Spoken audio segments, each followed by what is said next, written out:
Hello, my name is Michaela Gerber, and this is my video reflection for Inquiry 4. So my inquiry was all about just resetting classroom expectations. I teach elementary PE, and because I am not in a structured classroom, I think sometimes students quickly lose structure. So I just wanted to bring them back. I know we're almost done with the year, but even so, some of my students are still confused about classroom expectations. And it could have been a mixture of me not repeating them enough or me not following through with consequences so they know what is allowed in class and what is not.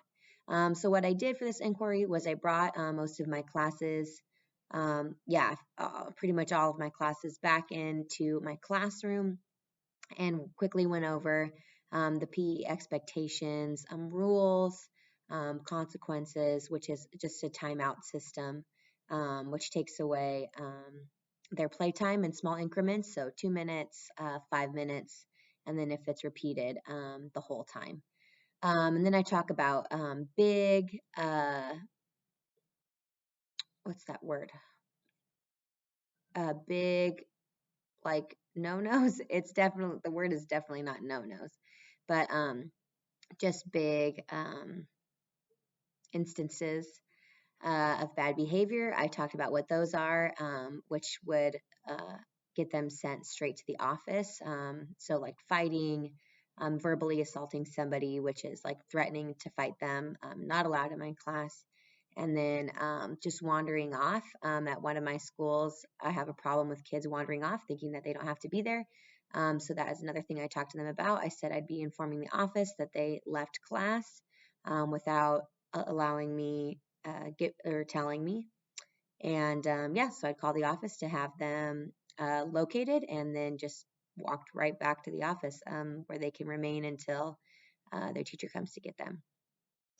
So one of the ways that I wanted to just emphasize these rules that they are retaught is by a method called woodenizing.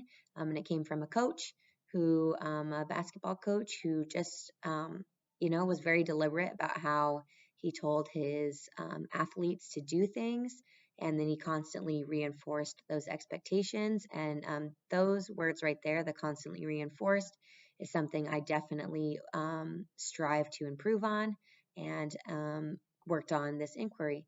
So after I gave him the PowerPoint of expectations, I just made sure I didn't waver in the expectations. And if I saw an expectation not being met, then I let that student know. And I just followed through as best as I could with my behavior plan with the class.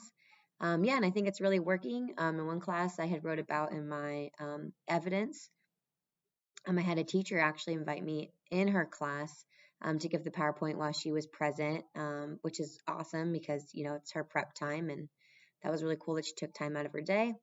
So she wanted to make sure that her kids were paying attention. It's a big behavioral problem class. So she wanted to partner with me and make sure that her kids were listening and giving me the proper respect. And so she could also hear the expectations as well. So she knew how to back me up if things weren't being met outside. I think it went really good. And I'm also going to start giving the instructions for the day, like the game instructions, in her room as well, because she thinks that they'll be better focused, which I agree with, if they don't leave the classroom. And it'll be so much more quick and easier to give them instruction in the classroom and then bring that particular class outside. So I think this just idea of going over expectations has really followed up with some great ideas. I can't wait to just keep practicing.